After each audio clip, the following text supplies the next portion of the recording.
Hi, everyone, and welcome to From Print to Pod. We have with us today Dr. Noemi Adame, and she is here because she's written a now viral article called Being a Female Doctor Isn't the Same Job. That's data. And it's been viewed just on Instagram, by the way, over 119,000 times, and it's still growing. So, yeah, we could say it went viral, right, Yeah, Dr. Adame? Introduce I yourself. think so. It's been overwhelming and humbling. So that was exciting, and I hope that it gets even doubly viral and it goes to 200,000 and more. Mhm. So let's get right into it and ask you some questions about the article that I'm sure the audience would be interested in hearing what you have to say. You wrote about realizing over time that being a female physician is fundamentally a different job. Was Mhm. there a specific moment or a patient encounter that made that click for you?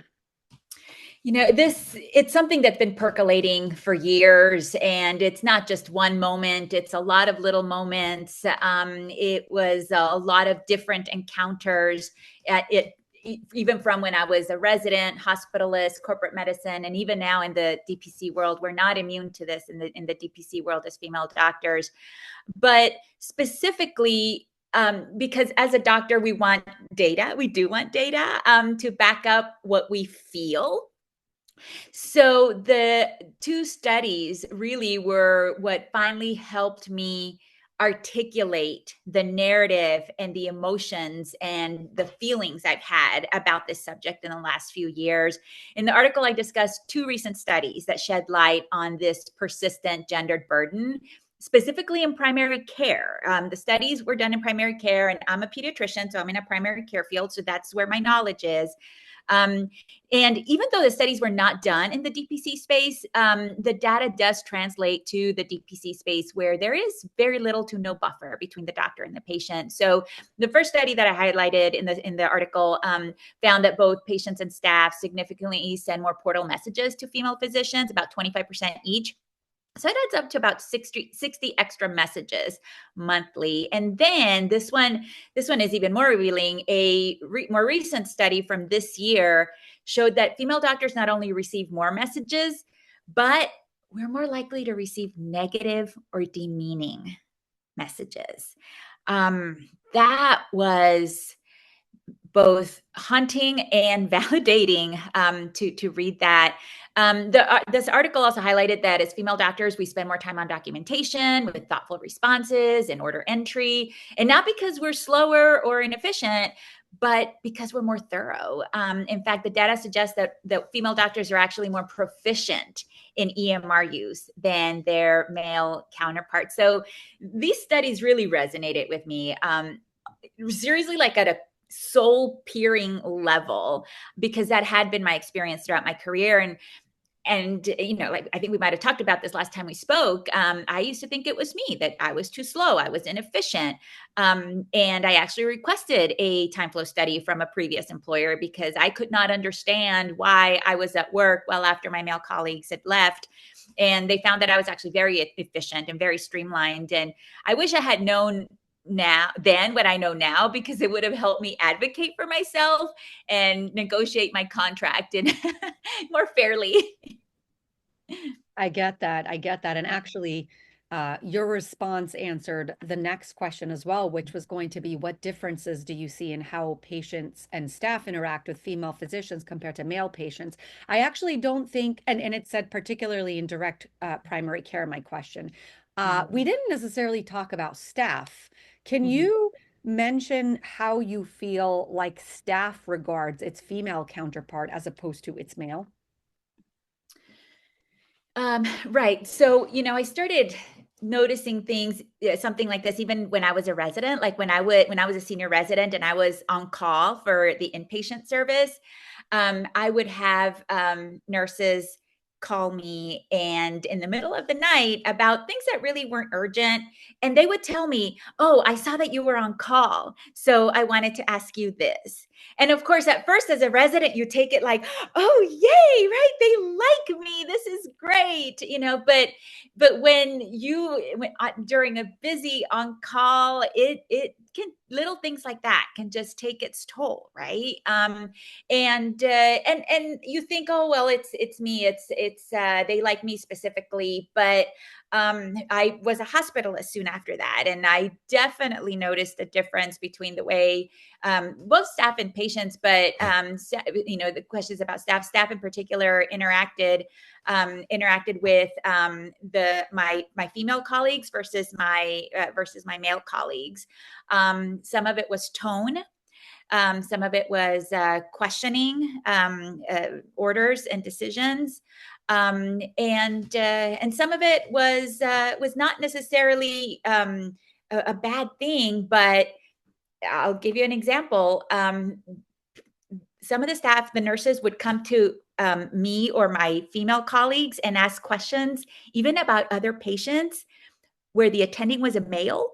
And they would say, well, it's just, I don't want to bother them, but you're right here. Can I just ask you? So little things like that, again, that are not meant to be malicious, don't have an ill intent, but put this burden on the female doctor because they don't want to bother the male doctor. It takes its toll. But it just shows, great, right, that it seems that staff tend to feel a little more comfortable coming to us for help, but sometimes they will do that to unburden the male doctor, but put the burden on the female doctor. I had when I was in the corporate medicine world, I had a female colleague who went through that specifically. That patients would either message her or schedule an appointment with her to deal with certain issues, even though she was not the primary doctor. And when she would say, "Well, why haven't you talked to Dr. So and so about this?" they would tell her, "Well, I don't want to bug him. I don't want to bother him. He's so busy, And so patients do perceive us differently. And I think that staff also schedule with that in mind. Mm-hmm. I've been nodding the entire time as you've been speaking, so I can certainly identify with that, as I'm sure many of our physician Right. Mm-hmm. that are listening will as well. Mm-hmm. The article touches on both external expectations Mm-hmm. and internal pressures. How Right. do you personally balance the high standards that you set for yourself with the need to protect Mm-hmm. your own well-being? Right. Yeah. So definitely the workload, the emotional labor, different between us and our male counterparts, and it's important, right, that we acknowledge that there are these internal and external factors for these differences. The external factor is what we talked about: staff and patients demand more from us. The internal factor in the system, doesn't compensate adequately and does not favor female physicians. And then the internal factor is that we demand more from ourselves. So really, there's four things that I've done to try to mitigate some of that. And we're talking years, right? We're talking years of working on this, years of tweaking, years of doing multiple autopsies on multiple encounters and working with multiple, systems engineering. The first thing that we have to talk about is mindset, our own mindset. Because as women, especially women in medicine, we've been socialized to be selfless, to people please, to put the needs of others first, even at our own expense. And in healthcare, it really gets amplified because the system profits off our altruism. And I'm not saying don't care, right? I left corporate medicine because I care, because I wanted to deliver exceptional care and develop this true trusting relationship with the families I serve, but without burning out, because I want to do this for a long time. So I do believe that we can care deeply without this culture of toxic self-sacrifice. So to help me with mindset, I use this acronym called FAST. And so whenever I have an encounter that's making me uncomfortable, where I feel a boundary's being pushed, where I ask myself, would a male colleague get this request? Would a male colleague be going through this? The acronym has been very helpful. So F stands for fair. Like, is this fair to both of us? Am I being asked to give more time, more energy, more boundaries than the other party? So that's one, to ask yourself that and really do this autopsy or postmortem in that interaction, or premortem, really. The A stands for no apologies, and I've trained my staff: do not apologize. If I'm running, for example, 5 minutes late to an appointment, I don't apologize. I say, thank you for waiting. I really appreciate your patience, but I don't say I'm sorry. That way you acknowledge that that person waited, but without giving up your own power. Okay, and putting you in a vulnerable position as a female doctor. The S is stick to your values. For example, for us, for me, Wednesday night is family dinner, and that's non-negotiable. So if someone is pushing for a non-routine, for a non-emergent appointment on a Wednesday night, I've trained myself and trained my staff that that's protected time, so boundaries matter. And it's important to be truthful, right? Not to exaggerate, but to be truthful about what the stakes are. For example, going along with that example about scheduling, I'll say I have availability Monday and Thursday evenings. That helps keep me present and sustainable as a practice. And of course, if there's an emergency, like I'm a rural doctor, right? I'm surrounded by cornfields and hay fields and cows, and so yes, I've done stitches on a Saturday night. I've done stitches in the middle of Thanksgiving dinner. And of course it will continue to do it, but not every request has to be treated like an emergency or something urgent, because if we treat everything as if it's urgent, that's absolutely a recipe for burnout. So mindset is the first thing. The second is rethinking compensation. The the volume-based RVU compensation packages absolutely do not favor the way female doctors practice. Outcome-based, and I'm not talking about patient satisfaction. I'm talking about real outcomes, because patient satisfaction doesn't always favor female physicians either. And this is across all industries. Customers, and the patient is a customer, right? And staff judge female professionals much more harshly and have much higher expectations than they do of our male colleagues. So patient satisfaction is not necessarily the only outcome, but I'm talking real outcomes like morbidity, mortality, adherence to guidelines. Those things should feature into compensation packages. And of course, the system does not want to do this, right? Because it's not profitable. Right now, volume is what's profitable, and I have no control over the system. So in my world, in the DPC world, I advise my female colleagues to price differently, and to take into account the more time that we spend with patients, and the fact that we do need to keep smaller panels, and that does mean a higher price point, and that is not greed. That is to make sure that we're adequately compensated and that we can practice in a sustainable way. The third is creating systems that set boundaries automatically. That way, the burden doesn't fall on us to keep setting the boundary, because that can be very emotionally draining. And the way to do that is to leverage the tech stack to be able to do this for us. For me, for example, self-scheduling has been a game changer. Auto replies that indicate my availability, like, refills will be fulfilled in 48 hours. Those type of things have been a game changer also. And the other thing that has helped us, especially as my practice has grown, is a collaborative inbox. Because in my world, in the DPC world, where there is this no buffer, no filter between the doctor and the patient, it's very easy for patients to start feeling like there's this blurring of professional boundaries. So having a collaborative inbox where it's not just me receiving the message, but my team, and anyone in my team will see your message and reply, helps set that sense of professional boundary without having to constantly remind patients, like, don't text me about this or don't text me about that. I think doing it that way just happens in a more organic way. And then the last thing that I've done is coming together and creating a community where, as doctors, as female doctors, we can share and commiserate and laugh and cry and discuss and help each other, uplift each other. And that's one of the reasons we're hosting this physician women's retreat. My team and I are hosting it September 4th through 7th, and would love to have your listeners join us.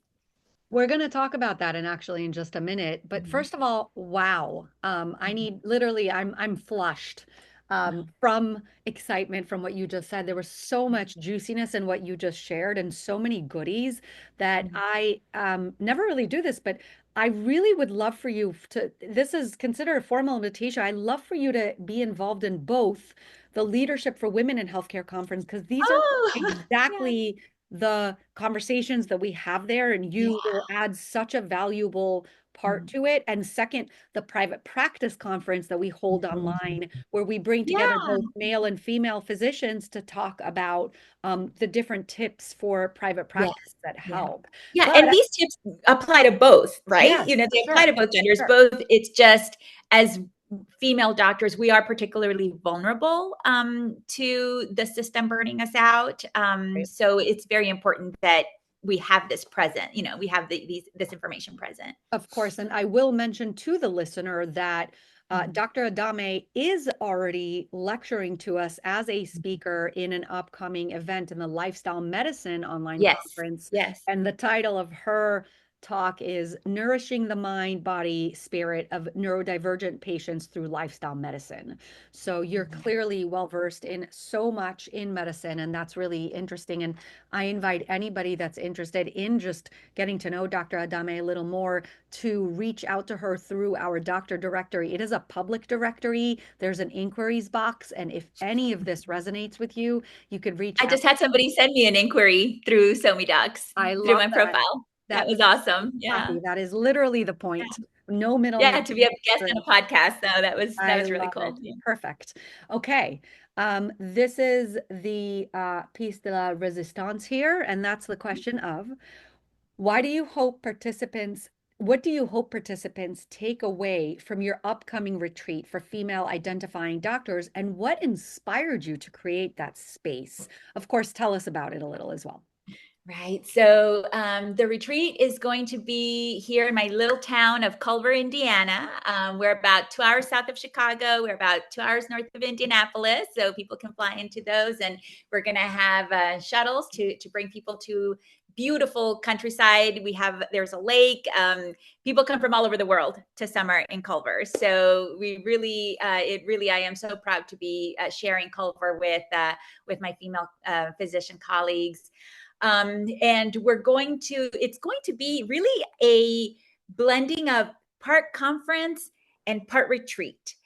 We're going to have morning yoga. All meals are going to be whole food plant based. My husband is a chef, so he's going to have cooking demos for two of the dinners. So there's really two main outcomes that I'm hoping for. The first one is a creating a space for the participants to heal, to rejuvenate, and to recharge from some of the moral injury, the trauma, the burnout from being a female doctor, right? That just inherently comes with that space. So there's that healing component through the yoga. We're going to have Dr. Marina Capella is going to do a session on self hypnosis for wellness, for example. We're going to talk about journaling for healing. So there's that mindset, that wellness component. But then we're also going to talk about practical, useful, implementable strategies and tools. Like, for example, we're going to have a discussion on the intersection between compassion, mission, and business, because I think as female doctors, we absolutely undervalue ourselves. As we were having the conversation before we started, we feel uncomfortable selling ourselves, and this is not just in private practice. This is also in negotiating with our employers, with contracts. And so we're going to have a discussion about that and why that is important. Um, if we are not compensated in appropriately and to account for the way that female physicians practice, it is a recipe for burnout. It is a recipe for feeling undervalued and resentment. So we're going to have like a discussion on that. We're going to talk about tech and how to leverage tech specifically and what tools you can use. We have two tech companies actually that are sponsoring. Sigma MD is a EMR, DPC focused EMR, but it can be used across different practices. And Funnel Cake, which is basically a white labeled go high level specifically for doctors' offices. So we're gonna talk about how to use different digital infrastructure to automate, so that then as a physician, me and my staff can be freed up to do the things that cannot be automated, right? And that do require that personal bandwidth and personal touch. And so that really does make a difference in reducing burnout, because you're not answering the same questions over and over. You're not, taking advantage of AI, for example. You're not answering the same questions over and over. You're not feeling like you're trying to to sell over and over. So leveraging tech stack is going to be a big part of that. And so really it's a combination of two things: healing and mindset, recharging, but also practical tools. On the last day, we're actually going to come up with a strategy of what of the things that the participants learned they want to implement, and they're going to write a letter to themselves, like, okay, we're going to send them the letter in 3 months and saying, okay, have you implemented these tools to help burnout proof your practice? Okay, sounds fantastic. With that, Dr. Noemi Adame, thank you so much for joining us on the podcast. Yeah, thank you for having me. Of course.